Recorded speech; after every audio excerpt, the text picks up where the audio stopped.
Hello everyone, I am Akanksha from become beauty expert. मैं आपके लिए लाई हूँ ब्यूटी इंडस्ट्री से जुड़े कोर्सेज। यदि आप ब्यूटी कोर्स करने के बाद गवर्नमेंट सर्टिफिकेशन कोर्स चाहते हैं तो स्क्रीन पर शो हो रहे नंबर पर कांटेक्ट करें।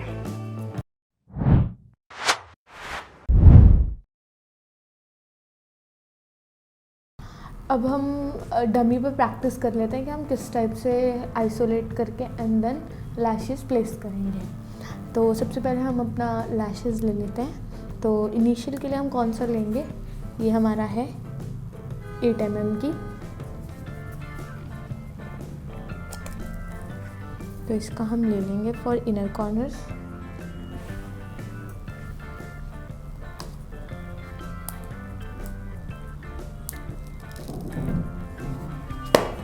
हम इसको पेस्ट कर देंगे।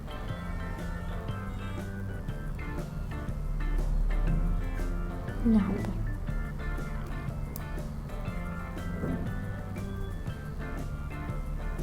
अंदर हमने लिया 9 mm की,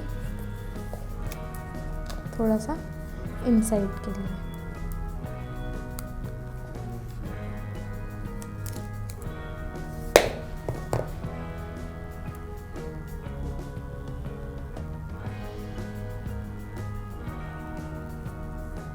हमारी सिंगल वाली है, बंच वाली नहीं है। बंच वाली भी हम पहले देखेंगे, बट पहले हम सिंगल वाली कर रहे हैं। देन हमारे पास है ये 10 mm की।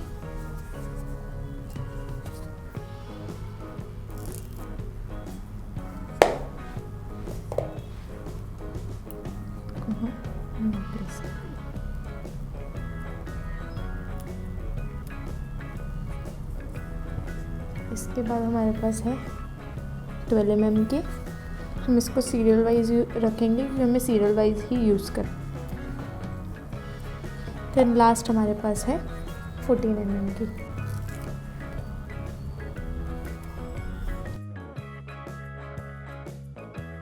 अब हम बात कर लेते हैं ग्लू की। हम ग्लू रिंग में भी डाल सकते हैं और एक पैलेट पे भी डाल सकते हैं। पैलेट पे डायरेक्टली प्लेस नहीं करोगे, इस पर पहले आप 2 लेयर डॉक्टर टेप की लगाओगे, देन इसको इधर प्लेस कर लोगे।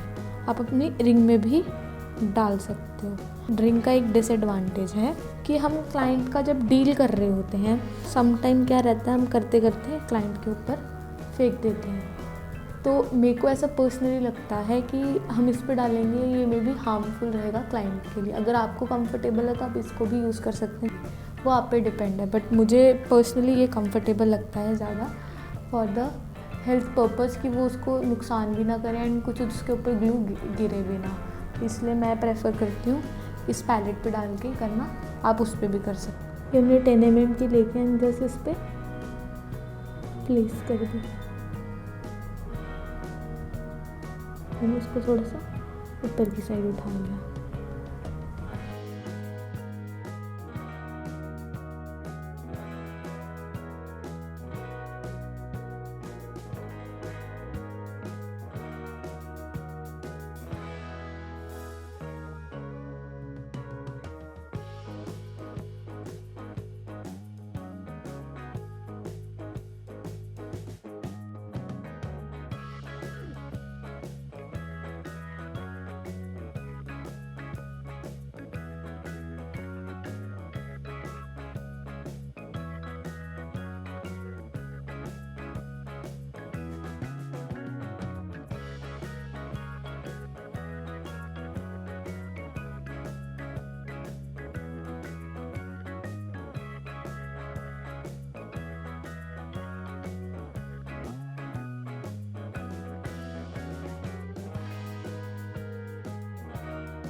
एंड देन हम लास्ट की बात कर ले तो लास्ट में हमने 14 रखनी थी, एक आइसोलेट करी,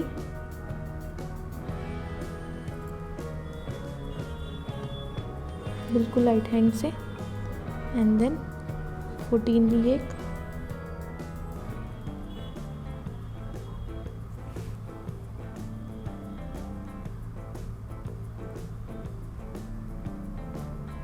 बहुत ईजी, इस पर अप्लाई कर दी। मूव करते रहेंगे इस टाइप से कि वो नीचे पेस ना हो।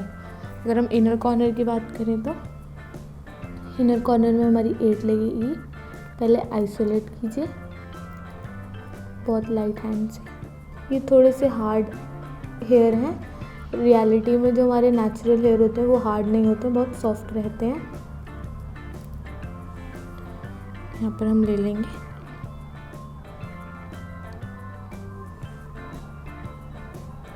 8 mm की।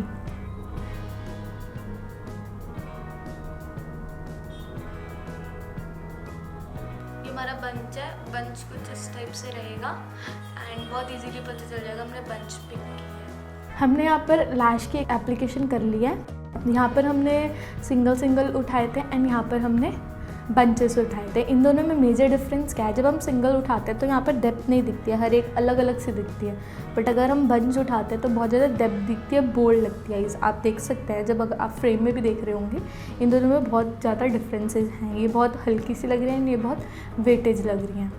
इसके अलावा हम बात कर लेते हैं टाइम टेकिंग की। जो हम सिंगल उठाते हैं वो थोड़ा सा टाइम टेकिंग होता है एज़ कम्पेयर टू जब हम बंच उठाते हैं। बंच क्योंकि हमारा ऑलरेडी एक बंच में होता है, वो ईजिली हम प्लेस करते हैं। अगर हम बंच वाले की बात करें तो वो 45 मिनट्स में बहुत आइस की हो जाती है। बट अगर हम सिंगल की बात करें तो सिंगल बहुत टाइम टेकिंग होती है, 1.5 आवर भी लग जाते हैं अगर आप फ्रेशर हो, अगर स्टार्टिंग में कर रहे हो। जैसे जैसे आपका हाथ बैठ जाएगा आपकी उतनी स्पीडअप हो जाएगी। अब हम बात कर लेते हैं इसके अलावा कि अगर हम क्लाइंट को डील करें तो उस टाइम पे हमें क्या करना है, प्रिकॉशंस क्या क्या हैं। यहाँ पर तो सिर्फ हमने डमी पे किया तो कोई हाइजीन इशू नहीं थे, बट अगर हम क्लाइंट पे करें तो मेक श्योर आपके हैंड सैनिटाइज हो। अगर आप कंफर्टेबल हो ग्लव्स के साथ तो ग्लव्स भी वेयर कर सकते हो, बट सम टाइम क्या रहता है कि टेक्नीशियन कंफर्टेबल नहीं होता ग्लव्स के साथ, तो उस टाइम पे क्या कीजिए, आप क्लाइंट के सामने अपने हैंड सैनिटाइज कीजिए। हेयर पे कैप लगाइए क्योंकि ग्लू का वर्क है। ग्लू इफ़ इन केस ना क्लाइंट के हेयर पे लगनी चाहिए ना टेक्नीशियन के हेयर पे लगनी चाहिए, तो ये सेफ्टी पर्पज़ है जो आपको अपने क्लाइंट के ड्यूरेशन में मेंटेन करने ही करने हैं। ये वीडियो आपको कैसा लगा हमको कमेंट करके बताएं। आपके लिए ये वीडियो बनाने में हमारी हेल्प की है लगातार 5 times India's best beauty academy award की विनर मेरी विंध्या इंटरनेशनल एकेडमी ने। आप मेरी विंध्या इंटरनेशनल एकेडमी में जाके भी कोर्स कर सकते हैं। डिटेल्स आपको स्क्रीन पर शो हो रही होगी।